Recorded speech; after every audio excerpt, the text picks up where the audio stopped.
ভালোভাবে রিমান্ডে নিয়ে জিজ্ঞাসাবাদ করে বাংলাদেশ বিরোধী ষড়যন্ত্রের তথ্যগুলো তার কাছ থেকে আপনারা উদ্ধার করুন।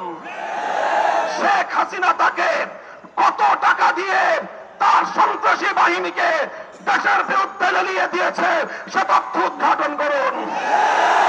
ভারত তাকে বাংলাদেশের অখণ্ডতা ধ্বংস করবার জন্য কিভাবে উস্কানি দিয়েছে, কি তাকে মন্ত্র দিয়ে বাংলাদেশে বারবার পাঠাচ্ছে, সেই তথ্যগুলো উদ্ঘাটন করে জাতির সামনে আপনারা বাংলাদেশ বিরোধী সকল অপশক্তির মুখোশ উন্মোচন করে দিন।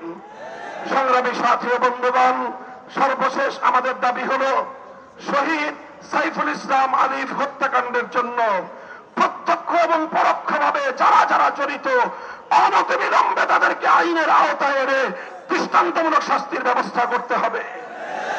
সেই সঙ্গে সন্ত্রাসবাদী জঙ্গিবাদী সশস্ত্র সংগঠন হিসেবে সৌদি আরব, চায়না, মালয়েশিয়া সহ পৃথিবীর বহু রাষ্ট্রের মতো বাংলাদেশেও ইসকনকে নিষিদ্ধ করতে হবে। আমার পূর্ববর্তী বক্তারা বলেছেন আওয়ামী বিরোধী আন্দোলনের সারির সম্মুখ কাতারের কোন কোন রাজনৈতিক দলের নেতারা মায়া কান্না কাঁদেন, স্বপ্ন দেখছেন ভারতের অনুকম্পা নিয়ে ক্ষমতায় যাবেন। আল্লাহর নামে শপথ করে বলতে পারি ভারতের আর কোন লেসপেন্সার বাংলার ক্ষমতার মসনদে আসতে পারবে না।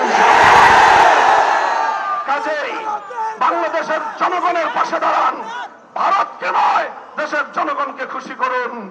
ইনশাআল্লাহ বাংলাদেশ সেই আধিপত্যবাদের যুগকে পেছনে ফেলে এসেছে।